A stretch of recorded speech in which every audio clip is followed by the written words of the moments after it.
Good morning, everybody, and thank you for joining the Microsoft and Epiq Roundtable event on security compliance for modern working.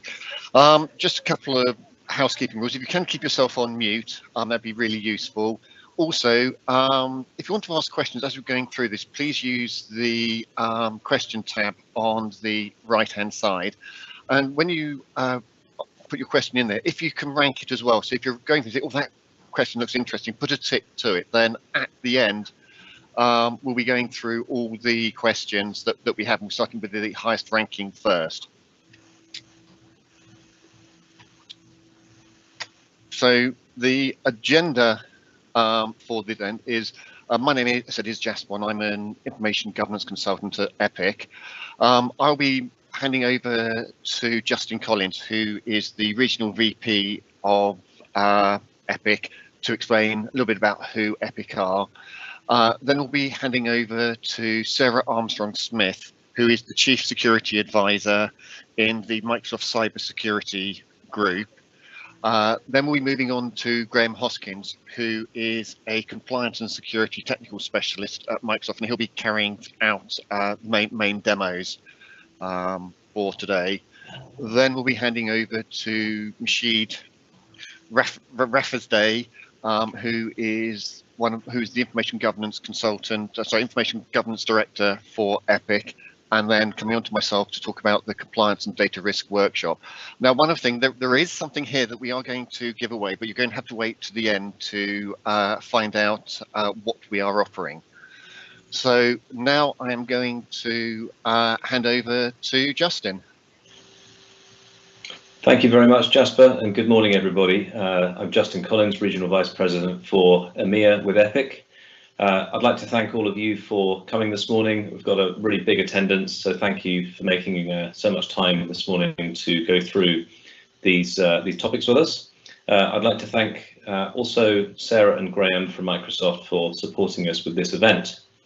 Now, whilst everybody has heard of Microsoft, I'm also aware that not everybody here will have heard of Epiq before, so I'm going to try and spend no more than 3 minutes in giving you an overview of our business. We can have the next slide, please.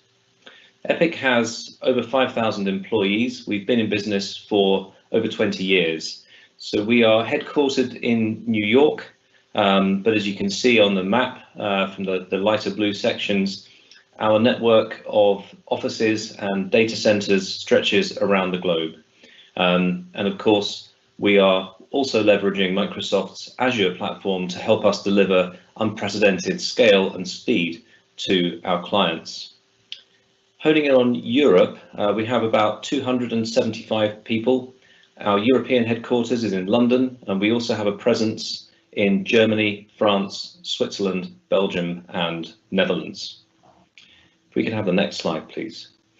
Our business is split into 3 divisions. They have diverse functions, but they're all centered around solving problems of scale, risk, and reducing costs around legal and compliance functions for corporations. So the first is our class action and data breach business. This is the largest class action administration provider in the world. And more interestingly for this audience is also where our data breach notification business sits. The second of our 3 divisions is our global business transformation division. This provides both people and technology for the back and middle offices of the world's largest law firms and corporations. And it's also where our traditional records and information management practice sits. And the final one, the largest and the one that we're perhaps best known for, is legal solutions. And legal solutions core, or if you like, original business is around e-discovery or e-disclosure, as we call it in the UK. So that's the forensic collection, processing and analysis of electronic data relating to investigations and, of course, litigation. There's also a big document review function there. So the documents that we have processed and analysed usually need to be read by lawyers, and we use a mixture of contract attorneys and also technology to deliver incredible speed and reduce cost when there are in some cases, millions of documents to be reviewed and classified. We also provide services for legal departments, so that could be providing flexible legal talent, it could be contract analysis, and it's also around areas such as legal spend consulting. And the final part of legal solutions, the reason we're here today is the information governance and compliance part of that division. And what we found was that in our day-to-day business of e-discovery over the last 20 years or so, everybody knew where most of their data was, but what we found is that most corporations that we had to collect data from had all kept their data for far too long, and in the process had exposed themselves to unnecessary cost and also risk. Obviously, with increasing regulation, the need to categorize that data has also come to the fore. So this is where we use a combination of proprietary tools and technology and, of course, services. If we could have the next slide, the final part of that is our relationship with Microsoft. So we are proud to be awarded Microsoft's 2020 Compliance Partner of the Year, and we're able to work with Microsoft to provide a range of services and expertise around their security and compliance products, most of which, of course, are bundled with their 365 platform. Mashik will go into that in a little bit more detail later on. That's my Epiq overview. I'll now hand over to Sarah, who is going to talk to you about information protection in the cloud. Thank you, Justin. Sarah, you should have control now. Good morning, everybody. I'm absolutely delighted to be with you today. So I'm just going to give a little bit of context in terms of what do we mean by information protection, and there's a couple of key areas that I'm going to focus in within that. So we're going to look at information protection, we're going to have a little look at insider risk, and we're just going to finalise with how that all interplays with threat protection. So just to kick things off, I think it's really fair to say that over the course of the last couple of years, there's been a real data explosion. And even in the last 12 months, you know, with people working remotely, lots of changes in practices, it's really difficult for people to really understand where all their data is. There's a myriad of different devices, cloud applications. And coupled with that, we've also seen a massive increase with regards to data regulations, with data protection and privacy. And that really gets quite complex with how do you actually manage all of that information and data, no matter where it resides. So I just want to talk about Microsoft's key principles with cloud. And Microsoft actually has three separate clouds. So we have Microsoft 365, we have Azure and Dynamics. And Microsoft's really clear about the trusted cloud principle. So when you entrust Microsoft with your data, we really think about how do we enable you to maintain control. And we think about that under four key principles with regards to security, privacy control, compliance, and also transparency. And coupled into that, so we really think about, when we think about cloud, we look at the cloud shared responsibility model. And I like to think of it as a problem shared is a problem halved. And it's really interesting. So if you look at that model on the right hand side, you can see in a traditional on-prem environment where everything is in your own data center, you have full accountability for everything that's hosted in that environment.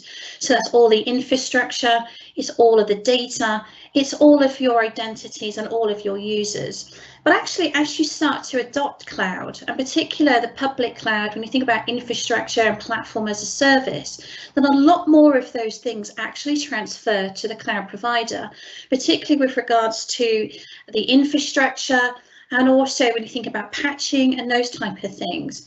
But actually, when you think about software as a service, even more of that transfers to the cloud provider, particularly with regards to their application controls and really around how do you actually get access to that environment. I think a simple rule of thumb, though, no matter where that data is, no matter where that resides, particularly if it's on-prem, if it's in the cloud, it's really around you're always really accountable for the data that you put into that environment and for what your users and consumers are doing with that data. And really today, when we talk about software as a service, we're really focusing in on Microsoft 365 and that platform and how we enable you to be secure and compliant and the number of controls that we've got built in. So when we think about compliance and risk management and the intelligence around that, we normally have 4 key principles that we work around. And those, as I say, is information protection and governance. It's really around that insider risk management. It's discovery and response and compliance management. So the key areas I'm going to be focusing on in this presentation is around information protection and governance, as well as risk management. But actually, when we talk about discovery and response, that's really around understanding and finding that data. And as Justin touched on, it's around, when you've got legal requirements to actually be able to find and classify and record all of that data, it becomes really important around how do you actually make sure you can find and hold all that data for legal requirements. And underpinning all of that, we have compliance management. So actually, from your compliance and your risk people and your data protection people, how do they know of all of these controls and all of these things that are going on? How do they get assurance and how do they get confidence over all of these things that are going on, particularly when we think around things like GDPR and other regulatory requirements that you might have to attest to internally within your business, to your customers, or even to your regulators. So let's kick some things off with regards to information protection. And really there's 4 key areas. And I think when we're thinking about all of these things combined, as I think we're understanding about where are those demands coming from. And it's really that expectation from customers, your employees, regulators, that you're really going to do the right thing with that data and make sure that you've got appropriate policies and processes in place. So there's 4 key areas, and Graham, when he actually goes into the demos, is actually going to take you into these in a little bit more detail. But know your data is really around that. Historically, we might have thought about this in terms of unstructured data and structured data, but it's really about data in all forms and all formats. And really understanding where that is and who has access to it and whether that access is appropriate. Now, protect your data is really around, as we sort of said, in that cloudy environment, what level of encryption, what level of control do you need to have against that data, dependent on the different classifications of that data. Preventing data loss is how do we prevent oversharing, how do we prevent data leakage outside your organisation, and how do we make sure and really have control that only the right people have access to that data at the right time. And as I said, all of that is really around that governance and compliance and all of those things combined. Now, I think COVID in the last 12 months has really stretched that principle with people working remotely, lots of changes in policies and processes, lots of different devices. And actually, we have to make sure that we are balancing security and compliance with productivity. So a lot of the things that we're actually talking about is how do we enable all of these things so it's actually built in, it's automated, so your users are able to carry on work and carry on what they were doing on a normal day-to-day basis, but we're reacting dynamically to what's going on, and all of those things combined. So let's start with know your data, and within Microsoft 365 we have a lot of built-in labels and sensitivity labels, so you're able to look at data retrospectively or at the point of creation to actually define what level of sensitivity is this document or these files and what level of confidentiality has to be applied to those. In addition, we're able to classify different types of data, so that's financial data, medical records, personal data, all of those different types of things. And in addition, when we talk about your ability to define your own classifications, you might have within that specific intellectual property right, you might have different designs, marketing plans, business plans, whatever is actually really critical and sensitive to you is actually how do you define, how do you classify all of those things. And as I say, you can do that retrospectively or at the time when a user is creating a new document to actually automatically classify those documents and files as they're being created. And we use a lot of machine learning capability and automation that's built into that process as well. So now let's think about how do we actually protect your data. Now, one of the things that Microsoft does as standard and as a point of principle, particularly in Microsoft 365, is actually your data is encrypted by default at rest and in transit. But when we actually think about how do we give that control to you to enable you to put your own customized controls in place for encryption, you can set different permissions as part of that administrator rights and access.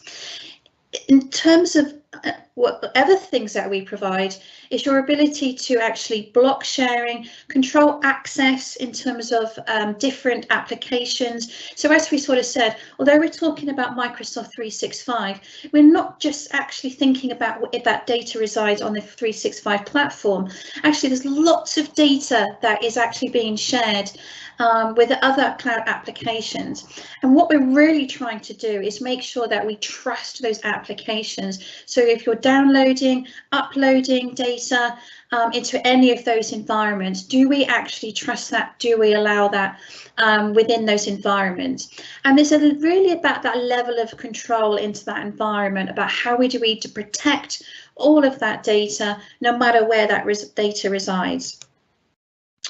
So now let's think about data loss prevention and what does that mean? Now, historically, we've always thought about data loss prevention as being the last port of call potentially before your data leaves your organisation. Data loss prevention being built into email, for example. But actually, we're taking this to the next level, and it's really around, how do we educate your users in terms of doing the right thing and actually being able to make sure that no matter what is going on, if people are oversharing or potentially trying to upload information or download information, and that might be outside of policy. So really what we're trying to do, it's not just block or allow, it's being able to educate your users and making sure that if they are trying to do things which may be out of policy, is how do we guide them? How do we actually say, well, actually, this is not allowed as part of this policy, but this is why. So it's actually about that education. It's about making sure that we're having that enablement, and this is how we actually balance that productivity with security. And when we come on to the next stage with Graham, he'll give us some examples of what this looks like from the user's perspective when they're trying to actually do things that may be outside of their typical role. And what does that look like? So next thing we want to be thinking around, sorry, it's a bit slow there, is actually how do we govern that data?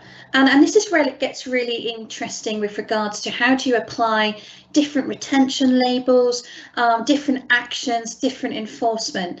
Now, I think we're used again to thinking about when we're thinking around data protection and data retention, a lot of people might have different timeframes in place. So maybe if it's audit records, legal files, those type of things, we traditionally think around maybe having to keep those for 7 years. But actually, how do you know when that 7 years is up? So and what do you do after that 7 years? Does it get deleted? Does it get archived? Does it get moved somewhere else? So a lot of that has historically been very manual. So actually what we want to be able to do is to put as much automation into this process as possible. And it's around of those, looking for those keywords, looking for those types of documents and what should happen to it. And in addition, it's not just around data retention, but also in terms of many regulated environments, regulated companies have requirements for immutability and have legal hold. So how do you prove, for example, that a particular file, particular record could not be tampered with, was not changed, or potentially you have to have a chain of custody to be able to prove when and how that document was actually changed and how it was changed. So you can actually enforce and govern a lot of those principles into that environment. But also it's then how do you actually make sure that you're governing and managing all of those things combined? So it's really important that you've got the ability to understand what's going on, potentially where those policy violations are coming from and why those policy violations are happening. So again, is that because people don't understand the policy? Has the policy changed? Is this requirement for greater education and enforcement of those policies? But actually, again, it's that ability to understand what are users doing. So have you given them the permission potentially to override any of the things which are going on? And when we talked around that machine learning capability, we actually have to make sure that we're training that machine learning. So we're having to deal with those false positives and reinforcing those capabilities and making sure those controls are doing what they're meant to be doing. But in addition, when we actually see the challenge that we have is once the data has actually left your organisation, historically there's been very little that you could do about it. But actually your ability is also to be able to fine tune some of these controls and revoke any access that may have been given historically. And where we might be seeing some of these malicious activity potentially is our ability to then actually quarantine a file or quarantine the users. And it's about that integration. And this is how we start to think about not just information protection from an inside perspective, but also how do we actually make sure that this is being escalated for investigations through your security teams as well. So the next thing I'm going to talk about is that insider risk management. So actually, for the vast majority of your users, they are just trying to do the right thing, and they're trying to do the right, follow policy and process no matter what those things are. But we have to be very mindful as well to the increase in the insider threat. And those insider threats can come from a variety of different areas. So we're probably used to thinking about insider threat from a fraud or an insider risk perspective. But actually, again, when we think about the current environment, and particularly people are under a lot of stress when they're working remotely, they're more likely to fall foul to phishing attacks, for example, business email compromise, many different things. And again, it's about how do we make sure they're secure? How do we make sure they're productive? But actually, there are instances where people can turn from an accidental insider to a malicious insider. So we've actually built capabilities around those, and how do we get context as to what's going on? And again, Graham's going to take us through an example of some of these capabilities together. But how do we know? How do we know when someone's a malicious insider? Well, we have to be able to correlate lots of different types of information together. And how do we do that? Well, we want to be able to set thresholds within what we're seeing. So is somebody going out of their way, for example, to access highly sensitive documents? Are they trying to download more information? Are they trying to change information within that file, potentially changing the file name? Are they downloading? Are they trying to email information to themselves? Now that on its own in an isolation does not necessarily mean this is an insider threat. So actually, how do we correlate a lot of that information together? Now, as you can see from this example, and hopefully you can actually see that we've been able to correlate some information with HR. So actually you can see that in this particular instance that somebody started to download and copy more files to a USB stick and download files from SharePoint. Now, without the correlation with HR and being able to see actually that somebody actually resigned and somebody has been copying data out of the organisation. So it's those triggers that you would be able to then look at. How do we make sure that we can then put some controls around that investigation?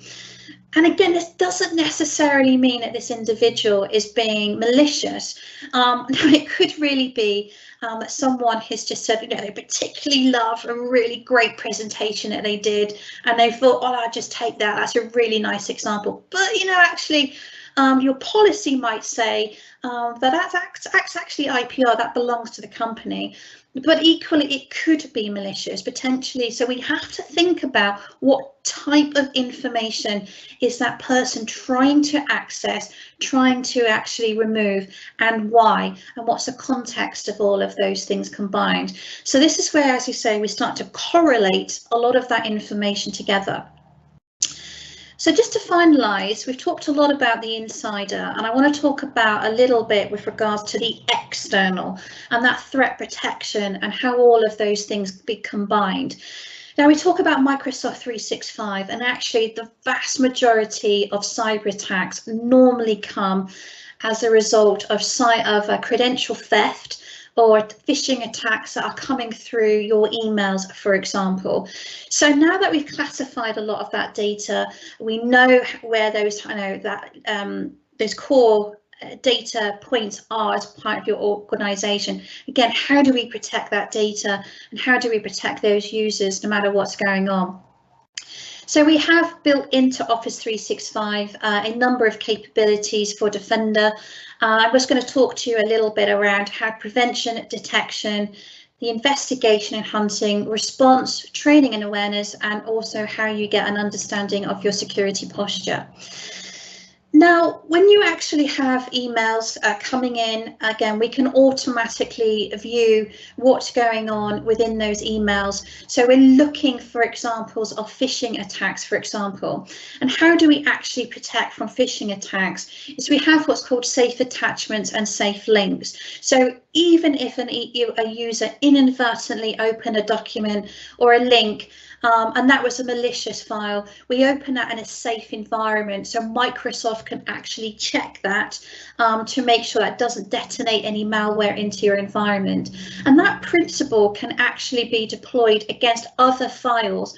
So before any user opens up a file in SharePoint, within OneDrive, within Teams, for example, we can define the same principle, so we can just make sure that that is being opened in a safe environment to prevent any compromise within those files. So the second point that we look at is then how do we correlate what's going on and your ability to understand whether you're having coordinated attacks. So are there particular users, for example, who are high probability for phishing attacks? And within that, you're able to actually define priority accounts. So these might be like your CEO, senior managers, people who have the ability to sign off invoices when you think about business email compromise. And again, it's that correlation across all of those things about how do you actually understand what's going on in your environment. And that tagging of an investigation and in hunting means that from your security operations perspective, you're really able to hone in and investigate particular areas, particular threats, high visibility targets, but within those environments. And how do you respond to that? So again, a lot of these things that we built in are actually automated. So hopefully you can see just an example of actually how this is proactive and how we automate the response to a number of threats that are coming into your environment. So as you can see in this example, we've had 53 emails that have been investigated. As part of that, we've identified 5 users that we've had to investigate further, one of which has been impacted, one of which has actually led to a compromised machine. Now, in terms of that automatic remediation, and this is something that has been done within Microsoft Defender, the security operations analysts have not actually had to do any actions here, but they can actually go in and see what actions were taken. So in this particular example, it was identified, the URL was blocked, the email was deleted, the password was reset, and then we actually deployed multi-factor authentication. So even if those credentials were compromised or stolen, they cannot be used without a second form of authentication. And we can actually launch simulated phishing attacks within your environment as well. So this is done in a safe environment. And again, it's not about catching people out. It's about reinforcing and educating people. So even if they fall foul to a phishing email, they've launched a URL, they've actually tried to open an attachment, for example, they will get an automated message back. And again, it's around that being dynamic and making sure that we're reinforcing that education and why this was a phishing email, what to look for. And just to finalise, before I hand over to Graham to go through a lot of this in detail and how it actually looks in practice, is how do we actually make sense of all of these things going on? So we actually provide you with recommendations and actions that you can take. So are these actions, do we automatically block some of these things? Do we delete emails? Do we actually have to put some of these things in front of your security operations analyst for further investigation? Or is it something that's automatically blocked? So there's loads of capability that's actually built into Microsoft 365, and that's native capability that is part of the service. And for a lot of it, it's just a case of turning a lot of these services on. But even when you turn these things on, you still have to have the right policies, the right processes, and governance capability in the background. So when you start to see anomalies, when you start to see violations that are happening, how can you make sure that you've got control over that environment and what's going on? So with that, I'm just going to hand over to Graham, who is now going to take us through some demos and really bring this into life with how this actually looks in practice. Excellent. Thank you very much, Sarah. Okay, so got a bit of feedback, maybe from you, Sarah. Thank you. So Sarah and Justin have done a great job telling you kind of where that data is and how we can manage that data when you're utilizing Microsoft 365. And just as Justin mentioned at the very start, actually discovering and managing that data is very, very hard. It becomes even harder over time. And why is that? Because we're generating more and more data, right? Microsoft have this 7-year-old mantra of data is exploding. I think now it should be your budget is exploding, but I think the message is still relevant. And IT really struggle in organizations to keep up with the amount of data that's being created, whether it's from information workers, line of business applications, IoT devices, and think of all the other systems that you're having to manage as well on premises. What we're going to do over the next hour or so is, I'm not a huge fan of slides, but I've just got a couple of slides kind of to scene set what we're going to show here.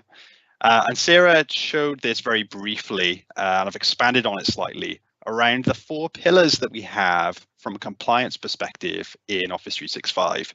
So for example, when we're trying to find that data, we're using that information governance and protection capabilities to add automation into that solution.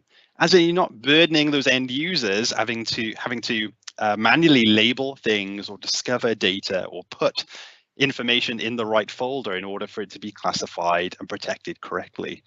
So taking that away from those end users, but having that governance set up automatically to discover that data, whether it resides in Office 365, whether it's in Exchange Online, SharePoint Online, OneDrive for Business. Equally at the endpoint, I'll show some DLP capabilities that are built into Windows 10, as to Sarah's comment earlier, and on premises as well.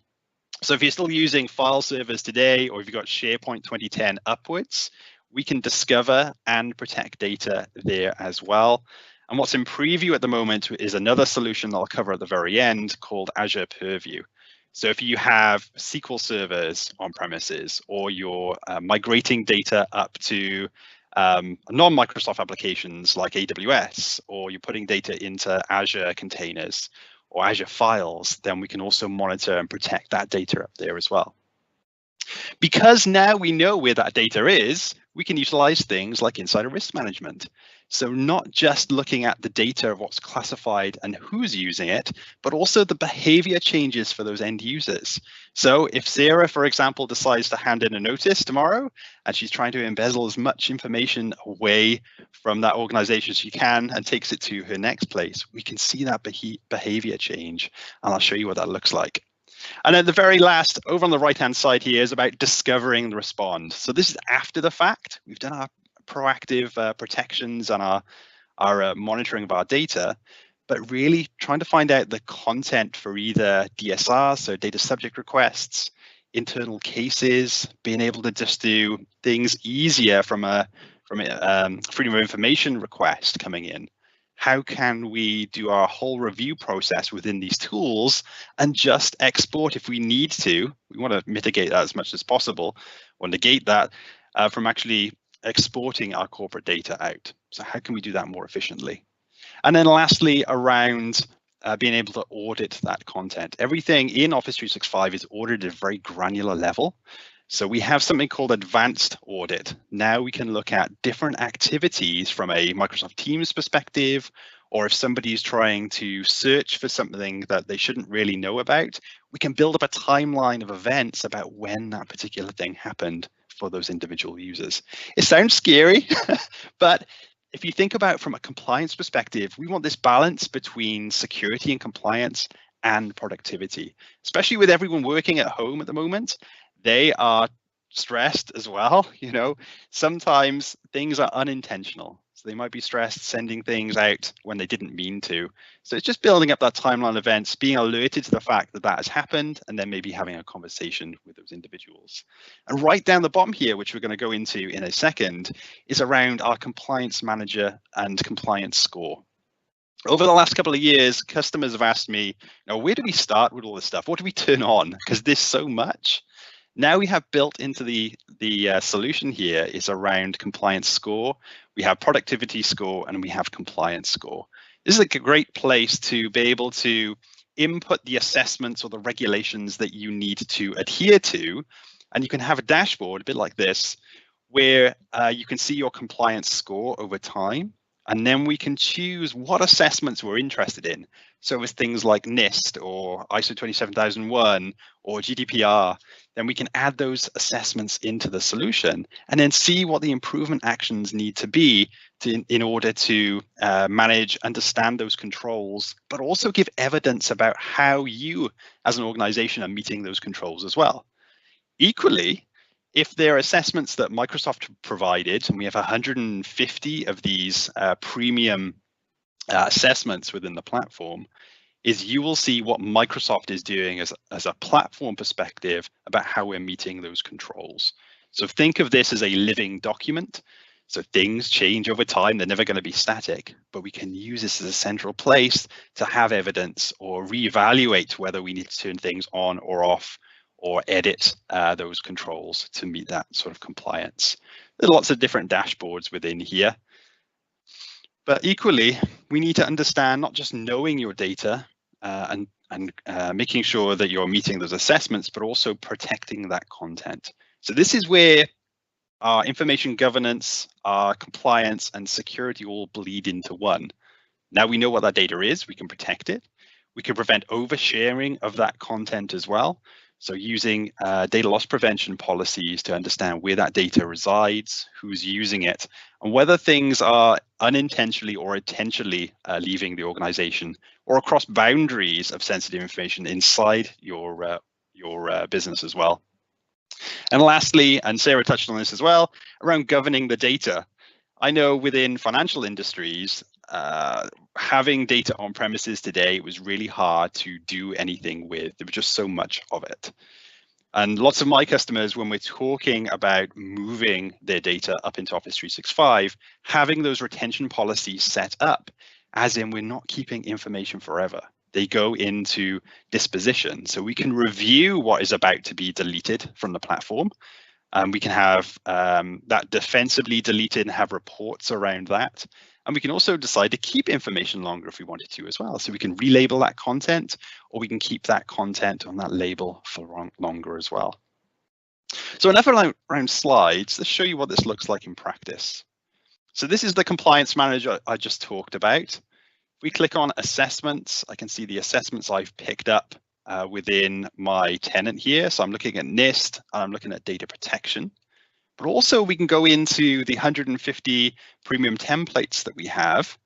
So if we're looking at things like GDPR, and we can bring that assessment up, include that this is something that we're interested in, and then we can review all the different improvement actions that make up that regulation. So if I choose one in here, for example, we can see at a glance around the different assessments that we're interested in and a bit of a description about what that means from a compliance and a security perspective. We also provide you an idea about how you should implement these.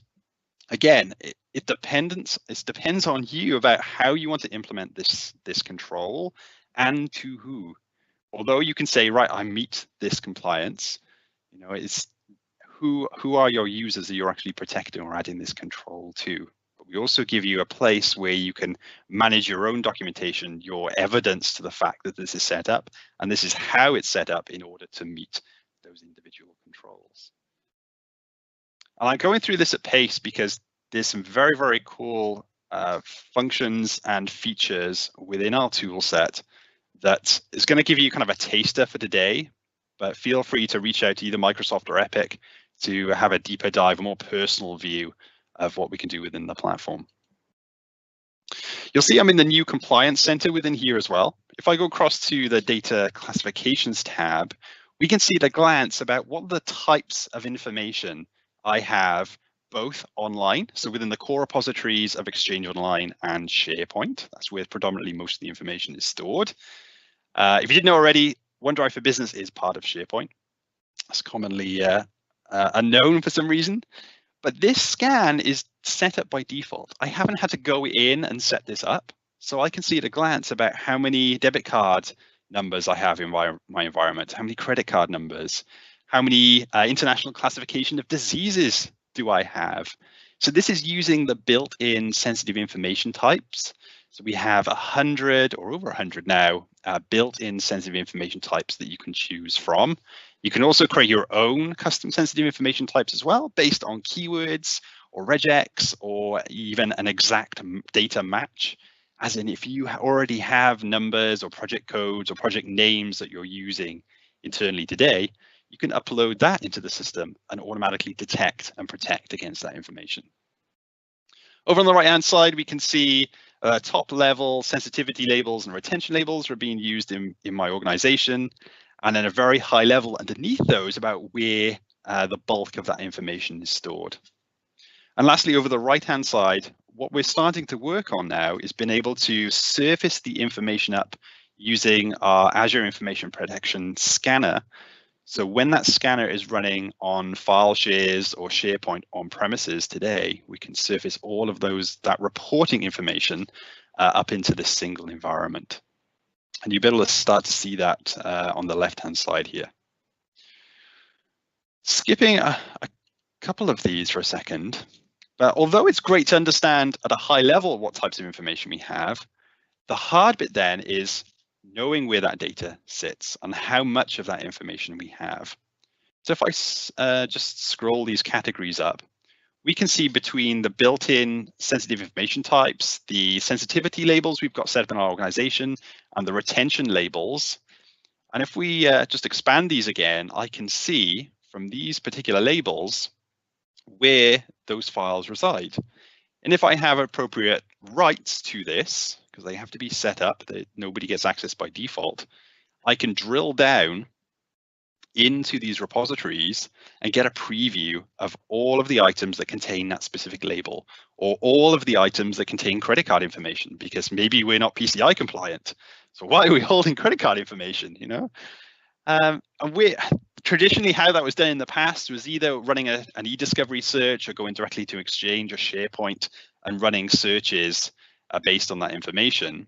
But now we can see this in one central place. We can even see what the platform has automatically scanned for within here. So the system's given this particular document a 55% confidence level that it contains classification of diseases. And again, if I have the appropriate rights, I can double click on those items to get a preview of that document as well. Now you'll have to bear with me, this is all live demo. So we're a little bit slow today, but we'll be able to see a preview of that content. We can also see metadata associated with that item as well. So we can see the header information. Okay, if we scroll back up to the top here. Oh, I'll just slightly refresh the screen a second. We also want to see the activities of our data. So where Sarah said before, we need to know not just on an online platform, but across where the data is, regardless of where it is. And when we go into the Activity Explorer, we can see the data visualizations about what's happening on a day-to-day basis.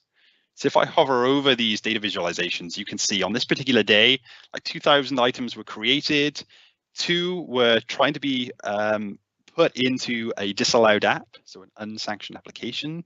There was files modified, there was some data loss prevention policies that have been matched, files being copied to a clipboard or printed, or even copied to USB.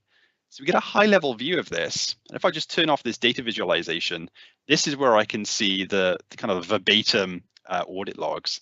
So like I said, that information is being ordered at a very granular level. So we can see if we just pick up one of these for a second about not just what the activity is, but when it happened, by who, what was the enforcement, what did the end user see? And I'll show you what the end user gets in a second. So this instance, they were blocked. This was the particular user. The system automatically scanned that content. Now this is outside of the compliance scans that, the compliance labeling that you can do. The system's automatically picked up there's at least one instance of a credit card or a debit card number within that. The DLP policy that was matched. And right at the end, you'll see that the match of the file, this is the full file path here, was actually on someone's PC. It didn't reside in the cloud, and it didn't reside on premises on your file server either. The end user was creating content that was deemed as sensitive on that Windows 10 machine. And also we can see the applications that it was trying to be shared through as well. So there's quite a lot of information within there. Also, you can view the full list of the sensitive information types within here. You can also create your own. So they're all regionalized. So if you're looking at GDPR specific information, we have a template for that. If you're looking for UK specific or US specific templates around financial information or PII information, again, those are all built in. And the new kid on the block is this trainable classifiers. So think of this as machine learning models, which is a great name, right? But think of it more simply as we can train the system about what our contracts look like. So everyone in every organization is going to have a contract of some sort, but ours looks unique to everyone else's. So we can say to the trainable classifier system, hey, this is where predominantly all of my contracts are. Go and have a look at the similarities between all of those and come back and tell me what you believe looks like a contract and what doesn't. So what we're doing is we can go back in, we can review that system if we go in here. It's started. So in this instance, we've looked at over 2,000 files so far. Now I can go in and review all of those items and see the system deemed it as relevant or not relevant. And me, with a human eye, I can check whether those are right or not. And it'll look at that whole model and then fine tune itself so we get the accuracy very high. So if you see that model again as something that looks like a contract, then automatically apply either a data loss prevention policy or retention policy or sensitivity label. This is our discovery method that we can find and fine tune with different types of data. We also announced back at Ignite another solution we have that I'm not going to have a chance to show today, but it's pretty cool, is around SharePoint syntax. So that's a machine learning model that allows you to build up a knowledge database of content. So if you have business jargon or your own project codes, the system can learn that with you, with your information workers. And then again, with those models, we can automatically apply retention labels. So we're only keeping that information for as long as we need it to. And then we can decide either automatically delete that content, automatically go into disposition. So again, we can choose whether to delete that data, keep it for longer, and have a report of what has been deleted as well. Okay, so enough about data classifications for a second. We've talked about how do we do that discovery of data and things are turned on by default. In this same portal, we can do things like information governance. So this is where we can set up labels that your end users can manually apply if you want to, or we can automate that whole process. So that end user doesn't care which folder they put it into, whether they forget to manually classify or manually label that content. What we can do is go up here into label policies, and then we can automatically apply those labels based on that criteria that I just shown you. So let's pretend for a second that we're looking for some HR PII information. This is going to be an auto label policy. And these are the three categories we can get the system to go away and discover that content on. Whether it's based on sensitive information types. So remember, they're categorized per region. So if I'm looking for some HR specific stuff, it might be under privacy. And then we can look at maybe UK Data Protection Act, which is going to pick up things like UK national insurance number, passport numbers, SWIFT codes. So have a look at these in your own environment. Equally, if we step back a second, we can also apply automatically content based on specific words, phrases, or properties.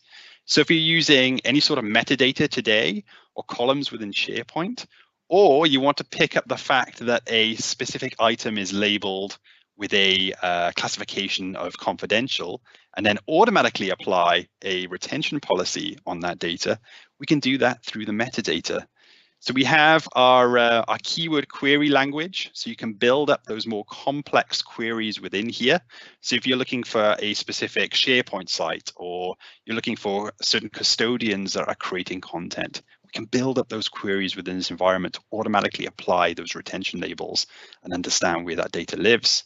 And like I said, the new kid on the block that's in preview at the moment is the trainable classifiers. So if I wanted the system to automatically apply a retention label on all of my contracts, I can go in here and select my contracts model.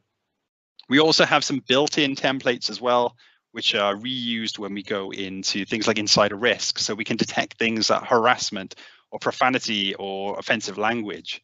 We can also pick up things automatically that contain or look like CVs or is source code. So you can get the idea of where we're going with that.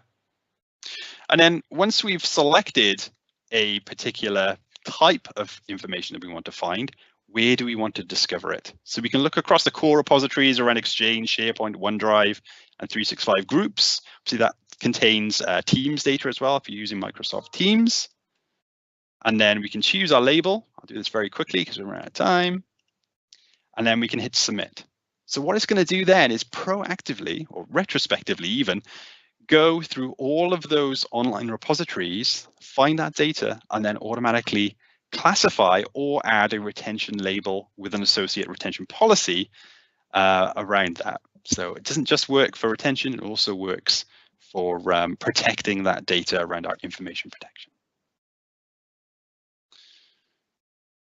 Okay, going to do a quick time check for a second. Oh, we're looking okay.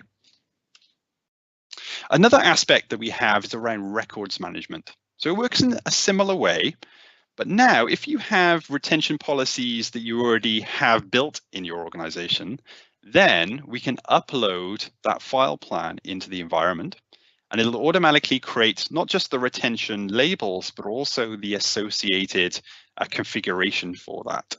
So you can see here that I've got a number of different records labels that I've set up. You can also see the metadata associated with those labels.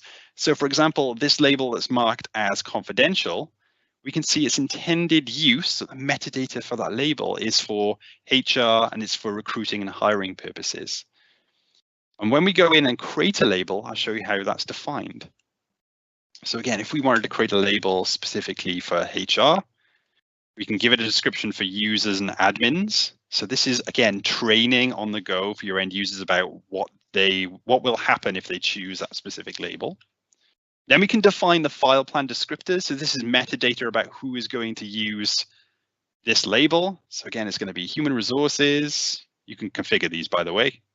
We just give you some examples on here. Maybe recruit and hiring. We can also do sub-labels. We can do authority types as well. So this is going to be a regulatory thing. And we could also do citations if that's something else you need to meet. The top one that I commonly talk about is SEC rules for US companies. And if we go next, then this is where we can define how long we're going to keep that data for when that label gets set, either manually or automatically. So we could choose from a number of days, years, or months. This is fully customizable, by the way. And then what's going to happen after that 7-year period? We could also automatically delete this content. We could trigger a disposition review, so we can notify those information workers that they need to review those items and decide whether they're going to delete it or not. We can also mark things as records. So this is where we can make that item immutable. With a record, an end user can go in and change that label if they need to. But we understand there's lots of organizations out there that also need to mandate that those original items are unchanged. As in, a record can be unlocked, but we're keeping the major versions of that content. And versioning is turned on by default from on OneDrive for Business and SharePoint for major versions up to 500 revisions. But if we don't want those end users to make those changes to that regulatory record, then we could set this label to be a regulatory record. That means the end user can't make any changes to the document. They can't make a copy of it. They can't change any policies, as in they can't go in and keep this information for lesser years. They can only keep it for more. And then we actually lock down this policy for admins as well. So you're not able to unlock those policies. We do have a more stricter policy, which is to meet things like the SEC rules within the US. So we can lock down this entire policy. So not even Microsoft can make any changes on request for that to meet those individual citations.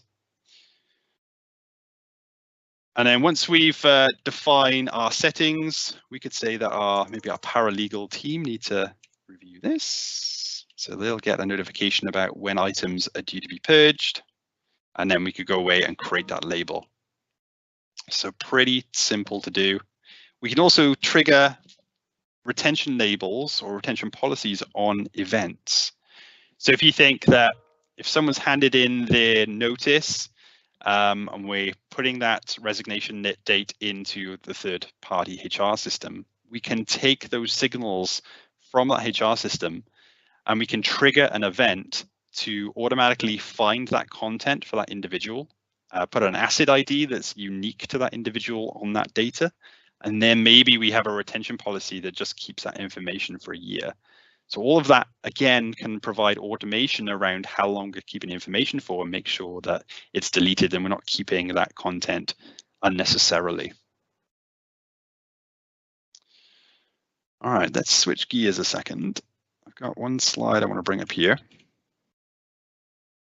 which is, now we know about our data, we've governed that data, let's talk about protection for that data.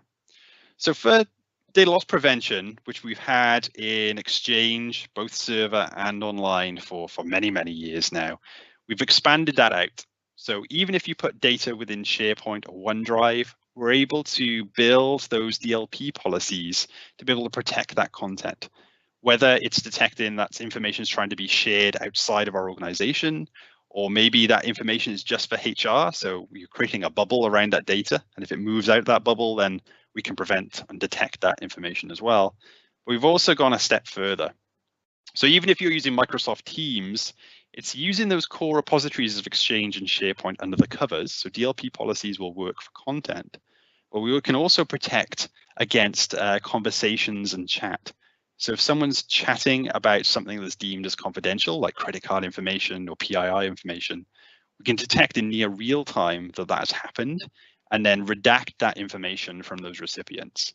We can allow that sender to either override that message if we wanted to, or provide a false positive.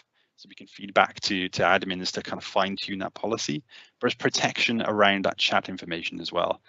What this means, like I said at the very start, that there's this balance between security and productivity. So we want to allow maybe guest access or guest users outside of our organization to be collaborative with, but we want to make sure that they only have access that they're entitled to, as in they can't see that content that is deemed as private or protected. So we can do that natively within the product. We can also do things at the endpoint level, which I'll show you in a moment. So built into Windows 10 is our Defender for Endpoint. I can't think of the word of the second, but built-in sensor, that's the word I was looking for. That is not just built in, but you can turn it on. So even if you're using a third-party antivirus solution today, we can work alongside that and just enable that part of Defender to allow things like endpoint DLP capabilities. So even if the end user is touching on-premise files, or they're creating potentially sensitive information on the desktop, we can detect that information as well and protect certain actions or just monitor actions that can feed into insider risk. We also have our CASB solution, which is our Cloud App Security. So even though you could use this against browser-based applications, both Microsoft and non-Microsoft, so if you're using your corporate repository as Box or Dropbox or using Salesforce or Workday, we can actually monitor those sessions and those files that are moved into those repositories. So if I move some potential sensitive information to Box, for example, we can view that over there and scan it, and then decide to put a classification label on it and encrypt it if we wanted to as well. Again, all of that information is audited. We can also do on-prem file shares, which I've already mentioned, using our Azure Information Protection Scanner. We've done quite a lot of work over that last couple of years. Now you can literally stand that up, that scanner on a VM, and you can have that up and running and reporting back to you within an hour or so. And you can scale those scanners out. And we can also, which is in preview, allow you to do a network scan of all your file shares, or CIF shares, or SMB shares, to get an idea of what types of information you have, and then choose to either automatically classify and or protect that content on-prem. Also in public preview is the facility to reuse those DLP policies you've created up in the cloud and then apply that to on-prem files. And it can also report on the access control lists on those file servers and change those ACLs as well if you wanted to. And then lastly, over on the right-hand side, this is getting a massive slide, is our expansion into Azure SQL on-prem, non-Microsoft loads. As in, if you're putting data within that content, we can reuse those sensitive information types and the data classifications that we've created within Office 365 to also protect that information outside of Office 365. Again, enough of the slides. Let's show you how that works. So if we go down to, where should we start? Data loss prevention. This is where we can create what's called a unified policy. So all of those different modalities that I just talked about, we can create one policy that looks across the board across all those workloads. Again, you'll see this familiar template. So I can choose from the sensitive information types about what is the type of information I'm looking for. So let's pick something different a second. So if we're looking for some EU specific data for GDPR, we can do that. We can give it a name. Data is loading, okay. Love live demos. And then these are all the workloads I just talked about. So we can pick up the core repositories, which are Exchange, SharePoint, and OneDrive. We can also look at the chat and channel messages. So if people are chatting about something sensitive, we can protect against that. Devices, so at the endpoint level, detect that type of information being created or used there. And our Cloud App Security product. So you don't have to go into Cloud App Security to create the same policies anymore. You can do this one unified approach. And if we quickly scroll through the wizard here, this is where we can define what happens at those different workloads. So of course, if they're in Exchange or if they're using OneDrive or SharePoint, we can define whether that information is blocked outside the organization or provide a business justification. At the endpoint, These are the activities at the moment that we can discover. So things that are trying to go through an untrusted application, or some sensitive information is being copied to the clipboard or copied to USB. And then we have 3 different modes so we can audit. So just monitor that, don't tell the user. We can block that content, or we can allow the user to override that block with a business justification. And then we can also protect against those third-party applications I just talked about. So if you're using Box or G Suite today, then we can detect that type of information being used, and then even remove external users or remove a sharing link to that content automatically. So we don't have to do anything manually around that. And then the best way of turning these on is putting into monitoring mode. We need to maybe fine tune this DLP policy and see what it actually does before I break everyone working in the business. And then the next stage then is around giving a policy tip. So tell the user, hey, this is going to be blocked in the future. You can do this now, but at this date, we're going to enforce this policy. And the enforcement could be either blocking that content from being shared, or even transparently encrypting that content out to your partners that you work with as well. And then lastly, around enforcing that policy. So making sure that we're enforcing that policy across the board. We have some best practices on all of these solutions I'm talking through today, by the way. So where do I get started around this? If you go to docs.microsoft, and I have at the end of this deck some kind of key takeaways, I've documented that in there and what those links are.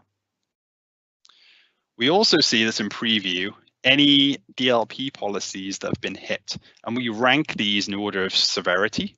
So you know at the very top that the most severe one is probably this one. They're all severe by the looks because this is a demo environment. And we get a high level view about what the activity is, who's triggered that DLP policy. We've also got a lightweight case management system in here as well. So me as the reviewer, I can start investigating this case. And then I can also go in and see the verbatim content that I showed you within the data classifications about what information was triggered, why did it trigger, what was the sensitive information type that was picked up. So if I go across to events here, and all of this information I'm showing you, although it's in the user interface, can be fed into an external SIEM product if you wanted to. So we have our own called Sentinel. So we can mash together all of these different signals, both from Office 365, both from Azure and Endpoint DLP, to get a clear timeline. And Sarah did show that from a Defender point of view about what the activities were and what triggered those individual events. So that gives you a flavor. Right then, let's show you what it looks like from an end user perspective. So if I go into Microsoft Teams, this works equally if I was in a Teams channel or a chat. I'm in a channel here.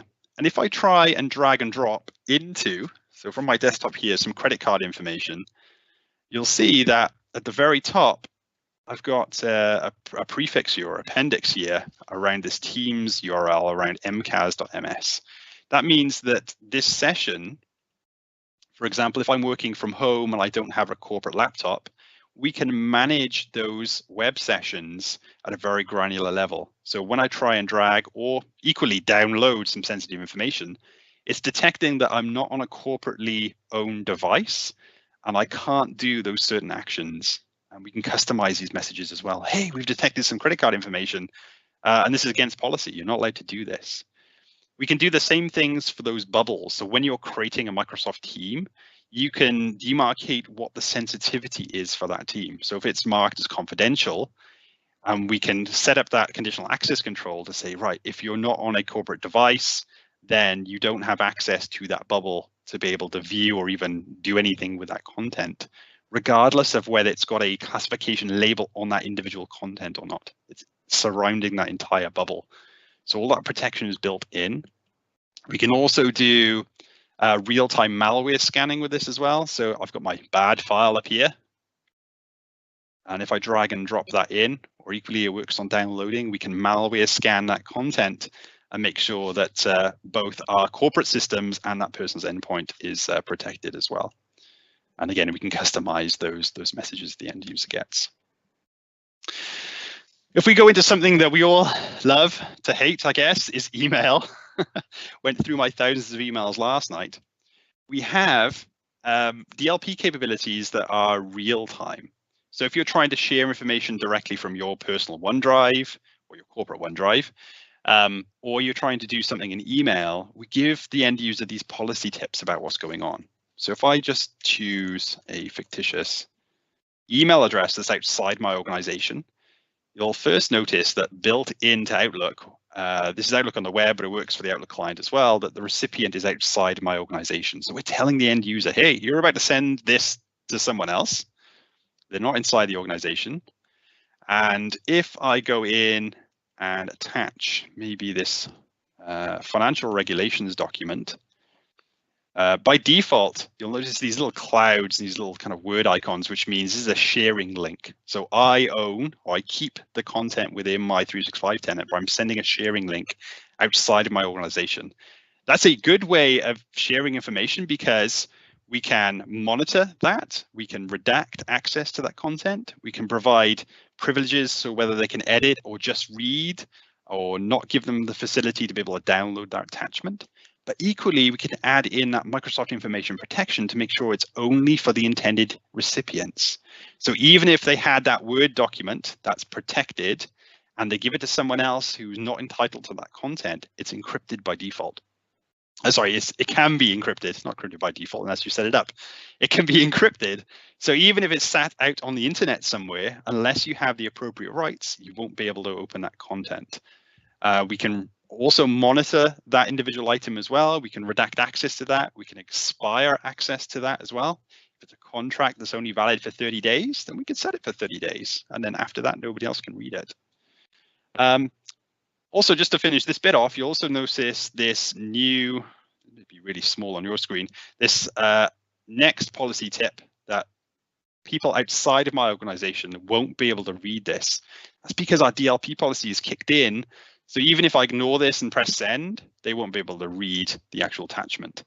We can set up the policies as well to revoke access to the send button in real time. So if we've detected this is classified, then and the user ignores it, they won't be able to hit send anyway. They'll just get a block message saying, we've detected information within here, you can't send it due to policy. We could override it and send a copy instead. So we're attaching that physical file. But again, we have the same restrictions in place that will prevent me from actually sending that. If I just head over to my non-Microsoft product, which is Box, and I drag and drop my credit card information in there, which I'm allowed to do because it's a corporate repository, which you're entitled to do, we can monitor files within a Box or within G Suite or whatever you're going to use. But within our Cloud App Security product, we can monitor all of those activities and the files that are put there. So here's my credit card file. If I hover over these, we can see now automatically that content is protected through our information protection. So we've had classification label to that, which is persistent with it, and we've encrypted that content as well. So if you try and share that outside the organization directly from Box, those recipients might not have access to that. So we're protecting that data there. And we can also see there's a policy match that allows us to do that automation piece. So it's not just around dissimilar products apart from Microsoft, but also Microsoft products and the files that go against them as well. Again, I could spend a couple of hours just within this solution. There's just a ton to show you today. Okay, let's switch gears slightly. We're still on DLP. What I've got here is a machine that I've remoted onto. Things to note on here is I've got a number of different files that I've just placed on the desktop of this machine. So I've got this credit card file here that I think this is Sarah's credit card number. I'm only joking. It's fictitious numbers. And you'll see a couple of things happen while I'm talking. Is you'll see some dummy credit card information in there, but you'll also see the sensitivity labels, which are built into the Office suite, both the downloadable version and the web version as well. Sensitivity labels is built in here now, where it used to be an add-on before. Another thing you'll note is without me touching anything, we've automatically scanned the content and deemed it that it needs an appropriate sensitivity label. In this instance, it's given us this policy tip to say your organization has automatically applied a retention label of confidential finance. And we've got a header that's been added here. And if I scroll down slightly, you can see the watermark that's been added. So that's the information protection doing that. If I just ignore that and say, right, I'm going to make this personal because I want to share this out anyway, and I go, maybe I don't want to explain what it is. My organization allows me to just say, it doesn't exist no more. We can take away all of that protection. So that's up to you as an organization. You can customize that as you wish. But if I ignore that then, and I'm a disgruntled employee, I can try and copy this credit card information. And what I'm going to do is I want it outside of a Microsoft product. So I'm just going to open up a text document. And I'm going to paste that in. And the goal of my live demos is I should get a pop-up saying that is restricted. I'll have to work out what I've done here. So what we're doing in the endpoint is we're scanning the information that's being used rather than relying on the classification. So my first little demo didn't work. I must have changed something since I was last in here. Let's try and print this. Oh, it's allowing me to do that today. Okay. Well, I've broken something in my demo, but what I'll do is just switch to some slides a second and show you what the user behavior is. What I've done there. Anyway, let's just jump to this point for a second. So what you can see here is, it's going to load. So this is the block message you should get. The end user, if they're allowed to, can give a business justification about why they need to allow that action. So like when I was trying to copy and paste the credit card information into a notepad file, that pop-up will come up and say, hey, you're not allowed to do that. I could give a business justification of why. And equally, I can see all of those activities being fed up into the activity log within Office 365 about what that end user has done and what they're trying to achieve here. So just like all the live demos, I've evidently broken something, but you get the idea of what this is doing. Equally, if I'm trying to move data onto a USB drive, which I think anyone does anymore, right? I can't remember the last time I used a USB drive, is we could prevent and block that type of activity. But equally, if that was allowed in your organization, then you could give a business justification about why you're moving that potentially sensitive information to USB and make sure all of that is audited and logged and the end user knows that. So let's just switch gears again a second and talk about insider risk management. So now armed with both knowing what your information is, knowing the activities, knowing the user behavior, insider risk is designed to do something that all organizations do today. But normally insider risk is done after the fact, as in if you're handing in your notice and you think, oh, there's lots of information that I've created that I want to take with me. I'm going to copy it to my personal Dropbox or my home device, and I'm going to take that with me. Or equally, it might be around communications, so targeted harassment or using obscene language, which isn't part of anyone's policies really, but being able to detect that from the information that you already have and be proactive to the fact that this has happened. And again, the system will surface that type of information up as part of a severity risk to say, look, this is the most severe stuff you need to look at first. And this is kind of lower stuff that you might want to just have a look at to see whether it's a case that you need to take forward. So what I've got on the screen is just some different use cases that information, that insider risk management could be used for. And this is important to a lot of parts of your organization. When I show this solution, the next question I normally get is, well, who are we going to give this product to? It all depends on what you want to monitor. It may be security. So if you're detecting that sensitive information or that classified information being moved around when it shouldn't be, maybe your SecOps teams needs to be alerted to the fact that that's happened. Or if it's around obscene language or targeted harassment, then HR and legal might be involved. So they might want to have access to this portal.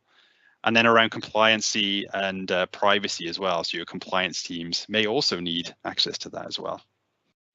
Thanks, Nick. So again, let's jump into another bit of a demo. Actually, I'll show these slides first. So once we've picked up an activity that's been triggered either from an existing DLP policy, or we can take other signals from HR, or we can take signals from physical door access. So remember that time when we used to go to work, is I could use my badge to get into the building or go into secure areas within my building. We can take those signals now and also put those into insider risk management. So what I'm showing on the screen here, if I grab a pen, is this is an activity feed for an individual user. So by default, we obfuscate who that end user is to prevent bias against that person, because you might be reviewing your manager or your friend or a colleague. So we don't want to provide that type of information that might change your view about what these activities are. And then on this timeline, so we can see the bulk down here of activities happened in September. And the reason for this, a couple of reasons why, is we can see this resignation date has been set. So we're getting that date from our third-party HR system and then bring it into insider risk. But if you're a smart person, you're not going to hand in your notice and then download of information. You're probably going to do that months in advance or days in advance before you even think about telling anyone you're going to leave. So now we give you this timeline of events prior to these sort of milestones here about what activities have happened in the past. So we can see these different colored orbs or balls. We can also see the legend down the bottom here. So we can see files being copied. We can also see things like offensive language or emails being sent out. And we can move these little markers. So you'll see here in this November, this is the area that we're looking at right now. And if we hover over these different colored icons, we can see the files have been copied to USB. That's where we're using the insider risk. We're using the endpoint DLP, sorry, to get that information. We can see that 2,000 files were copied, 14 of which contain credit card information, and there was about 200 files that were classified as confidential. So that's pretty severe. And the system has automatically provided us a severity score. So it's given this particular user activity a 91 out of 100. So it's pretty bad. The next thing we could do is to investigate this further is we could click on the Activity Explorer here. We can equally use these hyperlinks in the bottom. If we switch over to the Activity Explorer, we can see all of those files that were copied to USB. Now, these files need to reside in Office 365 in order for us to see it. So if they were created at endpoint, wouldn't. But if we have the appropriate rights, we can click on these individual items, just like this PowerPoint file here, and get a preview about what that content was. And we can see right down the bottom that this was classified. We've got a footer here in red that was marked as highly confidential. And this is definitely something that shouldn't be copied in our organization to a USB drive. So the next thing I could do is I can open up a new investigation, and I can decide whether I'm going to give that to my e-discovery team to investigate further, or my legal department to take action with that. But if it was something unintentional, then I can also template an anonymous email notice to that individual saying, hey, maybe you need to read our business of conduct again. And then we could decide to close that case. We can also bring in external contributors into this. And quite recently, we brought in the capability to add in automation. So once we've detected these different alerts happening, we could decide to create an automation policy that notifies that end user's manager. And then they can decide whether that they want to take action further or maybe have a side conversation with that person about what they're trying to achieve. We could add automation for alerts to your SecOps team, or create a DLP rule, or add them into a DLP rule. So we can do lots of things around there using our Power Automate functionality. And we brought in the capability of automatically creating a team in Microsoft Teams. So now those external contributors to this case have a place where we can discuss securely about the different activities that end user has done and what we're going to do about that going forward. Right, in the next kind of 7 minutes that I have, I wanted to talk about the kind of reactive approach, the things after the fact that they happened, whether you're running a data subject request or a freedom of information request, or you're running an internal case based off an insider risk case. Then we have two solutions within our arsenal here that that go hand in hand. One is advanced e-discovery. So the advantages of using that is basically using machine learning to cull the information, or the data set that you're bringing back. If you think about how many exact duplicates or how many near duplicates you have, being able to get the system to automatically identify what those are. So we're just reviewing the information that we need. We've enhanced filters within that so we can discover themes of a data set. And we use that when individuals are using like coded conversations. And the example that we always use within another company was they were using different Star Wars characters and different sized fruits to say who the person was receiving the money. So Darth Vader was receiving the money, and it was grapefruit size, and that was the size of the money that they were taking outside of their organization. And unless you knew, you wouldn't necessarily know those were the terms that you should be searching for to bring back information for that case or that data set. So we can use that themes analysis, that predictive coding, to find out what is being said and how many hits are being said within that data set. And then we can fine tune what we're searching for. We can also do things like filtering and tagging and redaction. They're built into the review tools as well. Again, negating the need to be able, say that again, negating the need to export data unnecessarily. Remember, if you're exporting data out through e-discovery, it's your corporate data, you're moving outside of that bubble. So we want to reduce the amount of tools and things that you're using in order to do that facility. And then over on the right-hand side, advanced audit, which I've already talked about, but around building up a timeline of those events. E-discovery gives you the content, but doesn't give you the activity about what happened in that particular time frame.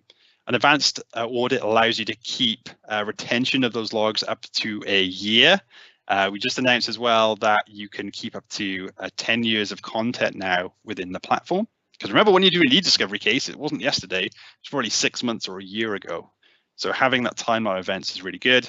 We can also look at high value events as well. So things are happening in teams, more granular capabilities within there, and things like SharePoint searches. So we can see if somebody was trying to search for something that they should know about, like a code name, and maybe the access controls weren't set up properly for whatever reason, and then they access that potentially confidential sensitive information. So we can build up a timeline of that. Just to show you what that redaction things looks like, 4 minutes. E-discovery in 4 minutes, that'll be interesting, is if we jump over to, I thought I already had it open, advanced e-discovery. May need to jump back to this. Advanced e-discovery allows us to do threaded conversations, whether it's within Microsoft Teams or whether they're emails. So we can give you the emails. So when you're chatting with the Microsoft Teams, they create individual emails in exchange. We can thread those together. So if you're looking for a specific keyword, we can give you both the pre and post conversation in context of what you searched for. So to show you very quickly the review process within advanced e-discovery is we can see items within here that we can preview in our native viewers. So if it's a Word document or an Excel document, we can view that in its entirety. And also you'll see these little Teams icons. So these are threaded conversations. If I change the real estate here, of what was in context to what I searched for. And you also notice that we can see documents are being sent within here as well. We can see Giphies and likes. We can put this in a different readable format. So we can have it in a text view because some files are just easier to review in text. And we can also have this annotation view as well. So you can see on this particular file, I've redacted some of the information. Because I'm in control of it, I can make this opaque and I can see through it. I could choose between different colors. And we can do our area of redaction. So maybe this isn't appropriate to send out as part of that DSR or that freedom of information case. And we can redact and then burn those redactions into PDF as part of our export process. Like I said, over on the right-hand side, depending whether I've got any exact duplicates or near duplicates, these will light up and tell me how many are in there. So if there's 10,000 items of the same thing, great. I know there's 10,000 items, but I just want to be able to review one of those. Moving swiftly forward, The last bit I wanted to talk about was data connectors. So you get quite a lot of storage capabilities when you come to Office 365, both for Exchange, OneDrive for Business, and for SharePoint. Now we allow you to ingest non-Microsoft data into the platform. And back at Ignite, we announced some more connectors from 2 different partners of ours, and we also have some Microsoft-centric not Microsoft-centric, Microsoft-built connectors to be able to ingest things like Slack or Zoom or social media feeds like Facebook or Twitter into your environment. And the reason why you might want to do that is you can utilize the compliance capabilities that we give you in the platform. So things like legal hold or e-discovery, we can make that as part of the case. Insider risk management, we can bring that information up. So if you're having a chat around Slack that is deemed as sensitive, we can surface that with insider risk management. And audit logs, so we can see all of that. And the way that works from a techie point of view, if we take Teams, for example, that information is stored within Exchange or SharePoint, but we can utilize all of the compliance capabilities that we have over on the right-hand side to be able to look at that information. But if we're bringing in third-party information, we can ingest that into Exchange and again, use those same tools to be able to do it. We also had some other announcements I'll run through very quickly around API access for your own data loss prevention policies. You can customize that and develop that need. E-discovery APIs to be able to automate that entire process rather than going through the user interface, making it repeatable and reliable, and being able to export Teams data out of our environment if you want to ingest that into a third-party review tool. And then lastly, around the data connectors. So bringing in third-party data into Exchange to utilize those features. And we can also use Power Automate to do retention tagging, automate the events, insider risk management, approval processes. I'm just going to literally run out of time the 1 second I have. I just wanted to say thank you very much for your time today. I've just got one slide I'm going to bring up very quickly, which is the kind of key takeaways. You'll get these slides anyway after the session. If you're watching this on demand anyway, you can pause the video now and read through these. If you want to trial any of this, if you go to aka.ms/E5 trial, then you can set yourself up for success. Thank you very much for your time today. I'm going to hand back over to Jasper. Hi, thank you very much indeed, Graham. That was very, very good. I'm now going to very, very quickly hand over to Rashid for her to carry on with the slide deck. So over to you. Good morning, everyone. I hope you've enjoyed the session so far and found it very useful. I'm not going to take up too much of your time so we can get to the next session as well, but more importantly, to start answering some of your questions. I'm responsible for delivery services of Epiq Information Governance. And as Justin said at the beginning, as a gold managed partner of Microsoft, we are in a great position to be able to offer our services around the areas that both Sarah covered and also Graham. Jasper, can you go to the next slide, please?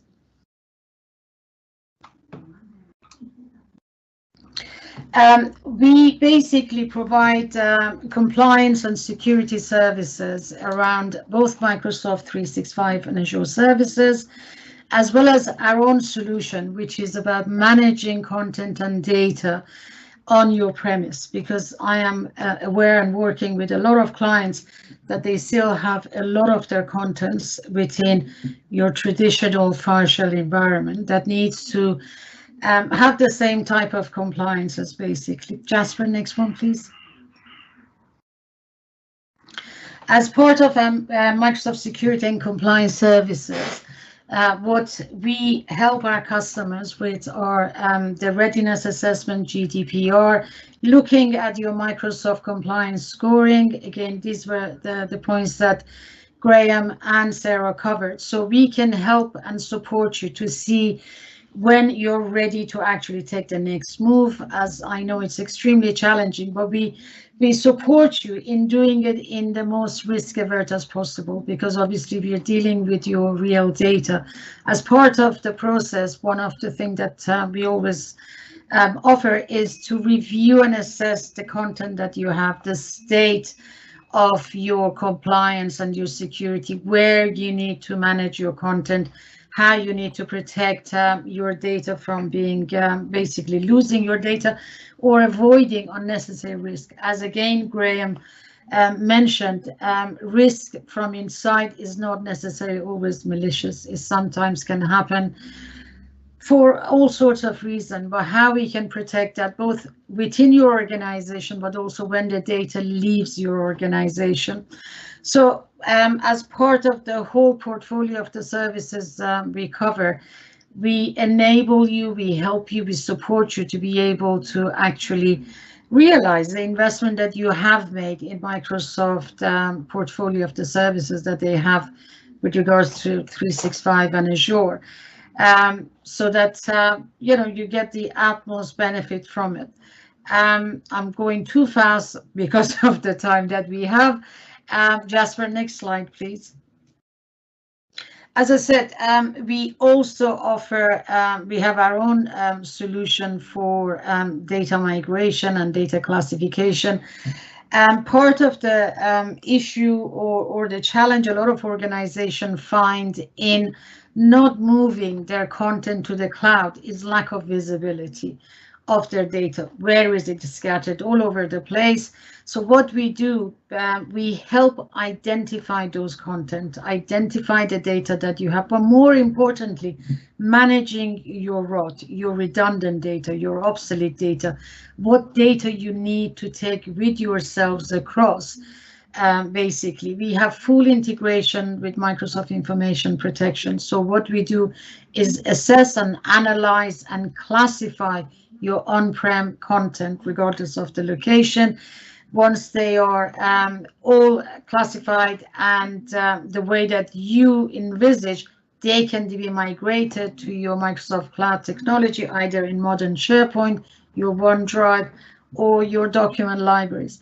But also there are times, and we have come across this a lot with some of our clients, that they have no immediate plan to migrate to the cloud, but they want to have that visibility of their contents. They want to be able to protect their information that they have, the loss prevention, but to apply regulatory services, to have the visibility of the compliance that they need to have with regards to the sensitive data. And we can do that. We can absolutely do that and support you. So it's a combination of utilizing the Microsoft technology as well as Epiq, and basically our intellectual ability and knowledge and experience that we have gathered in the industry to support you on the journey, basically. If you do have any questions around our services, either post it here, but also email us, and we'll be more than glad to expand on this. But for the interest of the time, I'm going to stop here and pass it to Jasper, who's going to talk to you about the type of workshops that we offer you. Thank you. Thank you, Michelle. Thank you very much indeed. Yeah, I'll keep this very brief because we are sort of running a bit short time and we've got quite a few questions that we need to get through. At the beginning of the presentation, I said that we were going to offer you something. Well, this is what we're going to be offering. It's a compliance and data risk workshop. What the workshop covers, it covers all the things that's been talked about today, and we run this to help you. So just some of the key things here is 88% of organizations have no confidence to detect or prevent loss of sensitive information. 80% of data is lost. This is really sort of key stuff. And also from our experience, we know we have an example of one organization. They moved to the cloud. They ran a compliance workshop and they realized that one of their employees had 15 years of CVs with PII information stored in his inbox. So again, the compliance workshop helps these out. Now, what happens here, it starts with a pre-engagement call where we will talk with you and we will understand your environment. We will help you search for PII information, credit card information, passport numbers, anything like that. We'll also search for any sensitive information, any IP you have, any document classification you have, any sensitivity labels you have on your documents. We'll search all through those, also including anything. We can do the option where we'll look at the on-premise side. So the idea of the compliance workshop is to touch on all the points that Sarah and Graham have been demonstrating to you. The compliance workshops gives you a snapshot of that. So once we've had the pre-engagement call with you, we then come back and we ask you to fill out a questionnaire. We then come back to you and we have a kick-off meeting with your stakeholders and we go through the process and we set up the automated discovery. Now, the automated discovery does use parts of E5. If you do not have M365 E5 licenses, it's not a problem. We provide the licenses for those. So once we've set up the automated discovery, we let it run for 2 weeks and it will look at all your cloud storage areas, so SharePoint, Exchange Online, Yammer, Teams, whatever data is in the cloud, it will go and have a look at it. And if you've asked for the option, it will also look at your file store in your on-premise. So after the 2-week process, we come back and we review the logs. We look at stuff there and then we analyze and we write up what we've found from the information. We will then decommission everything. We then set up a session with you where we go through and we explain exactly what we've found, the risks we've found, the areas of concern we've found. And then we can work with you of what the next steps is. It might be that you need additional licensing from Microsoft, so we can then go through the customer immersion experience and demonstrate how, if you need advanced e-discovery or if you're not using advanced e-discovery to its full capabilities, we can show you how to do that.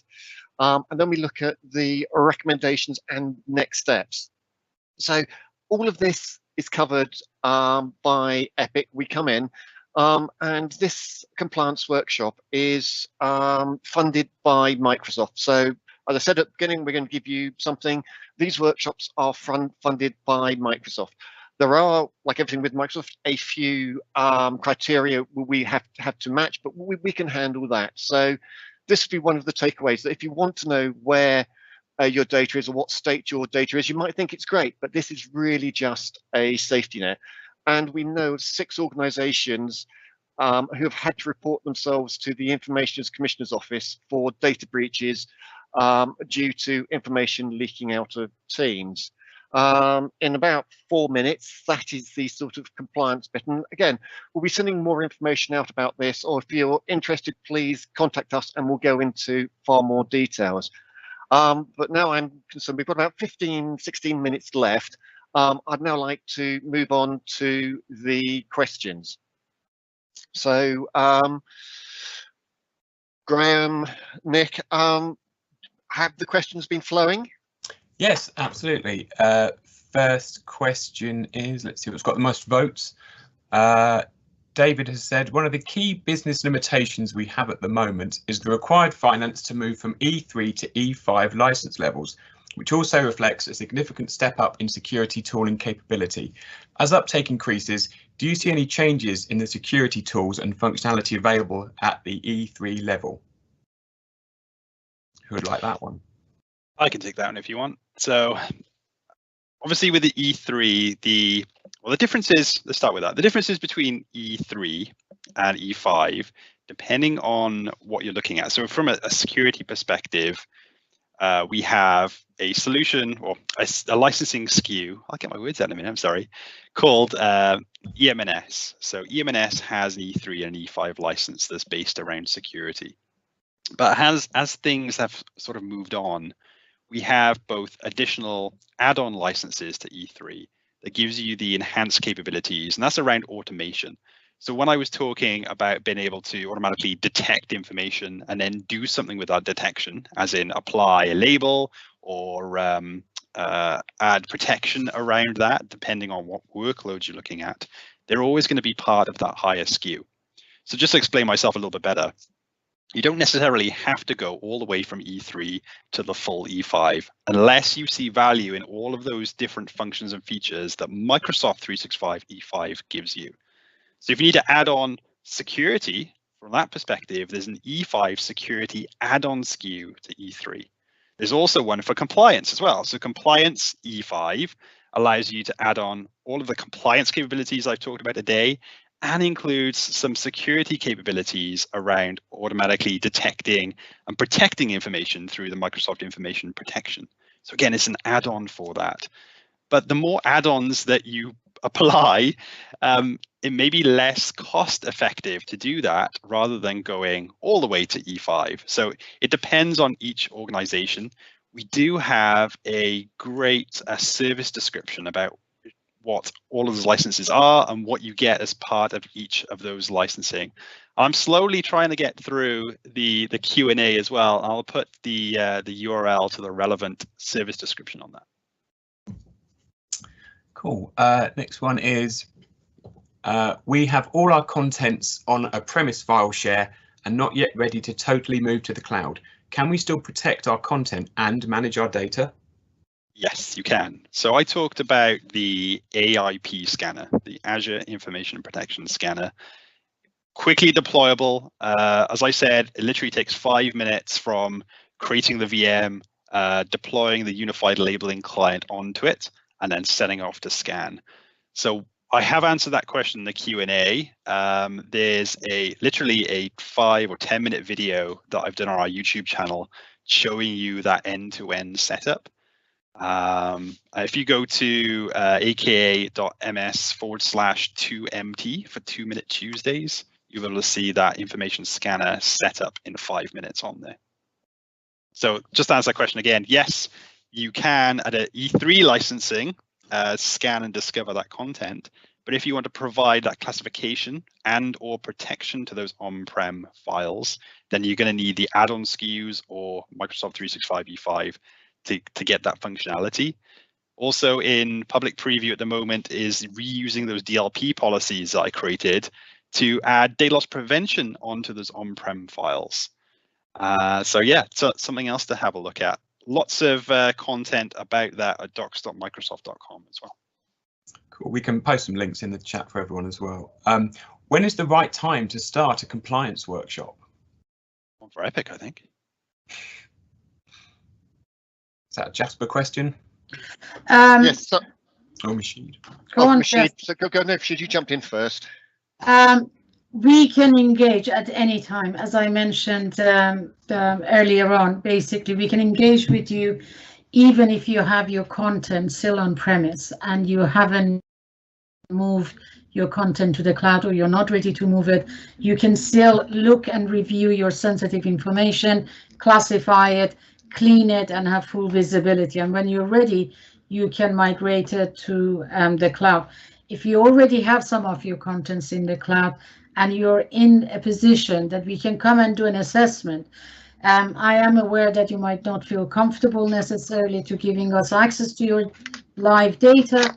We can either bring sample data or ask you to give us a sample of your data. And as Jasper said, run an analysis on that, do the assessment, look at your compliance scores, and come up with remediation and suggestions of how you can address some of these issues and work with you along the way, basically. So it is, no time is too soon. It can be done at any time that you're ready and available to engage in the process, basically. Can I just also touch on something else, which is with regards to your content on-prem? As Graham said, obviously the Azure Information Protection Scanner allows you to scan your content, etc. Now, if at the end of the day you're not in a position to move, or you don't have E3 licenses or E5, and we want to help you obviously to progress there, as I said, with Epiq technology, we can also get the scanning done, identify your content, sort everything on your prem ready. So when you actually start the migration to the cloud and deciding which license is more suitable for your requirement, basically. At any time we can engage and discuss this further. Cool. Let's see what next we've got. Organisations are still not comfortable with moving all their content to the cloud. What are your thoughts on that? Guess any one of us can answer that one. Sarah, do you want to take that one? Graham, I think Graham or Sarah, because obviously this is something we also come across. There are still resistance. Yeah, let me take that one then. So I think a lot of that has just been down to that historical sort of really concern about not having control over what data that you're putting in, and it used to be really around that to have control you had to have it all in your on-prem and lockdown environment. I think hopefully with today that we've been able just to show you the amount of work that Microsoft has actually put in to making sure that we have built in a lot of capability into our tool sets. And as we were talking about Microsoft 365 today, but that actually extends to all Microsoft services. And as Graham kind of pointed out, they're not unique to Microsoft. So we're very much aware. And if we're thinking about that acceleration to digital and cloud adoption, and what does that mean? Well, it's a combination of, you're probably going to have things that are on-prem in your environment. Maybe that's legacy. You're probably going to adopt a lot more software as a service, and you may want to host a number of your services in the cloud. So it's very much around making sure that you are confident with regards to what you're putting in, and there's no real reason. There may be regulatory reasons why you can't put certain data or services in the cloud, but Microsoft actually works across multiple different regulators in the UK, Europe, USA, and we are very open with those regulators with regards to how Microsoft runs our platform at the back end, to make sure that we've got all of those compliance and security controls built into what Microsoft is doing, but also that enablement. And as you say, it's really about building that confidence. And I think that's what's really important. So there's no set rule, as I say, about what goes in or what doesn't go into the cloud.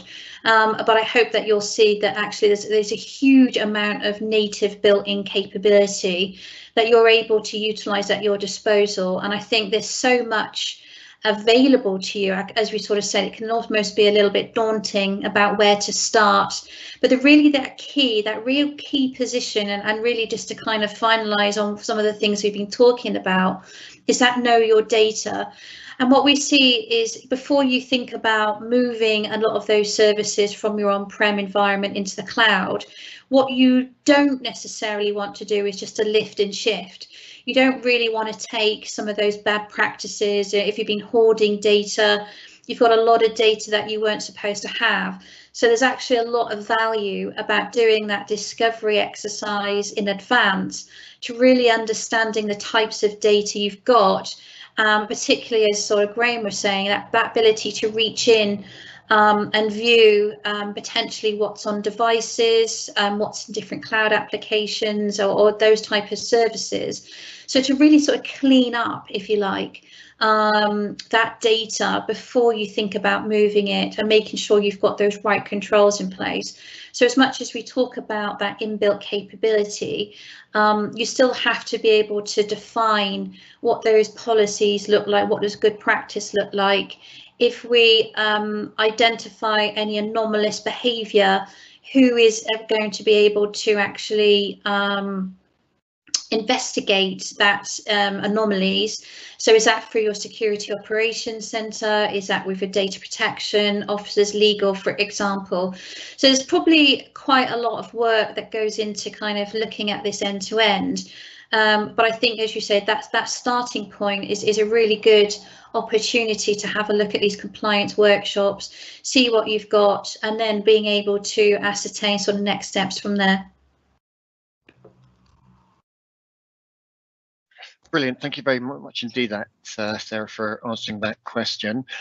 Well, we're almost out of time, so just leaves me to say thank you for everybody for registering and coming on the event. I hope you found it interesting. All the slides and recordings will be made available to anybody. If you still have any questions, please feel free to contact any of us and we'll be able to answer those. So I'd like to thank Sarah, Graham, Justin, and Mishid for speaking there. I hope you found it enlightening and interesting. And if you do have any questions, then please feel free to contact us. So thank you very much indeed for attending.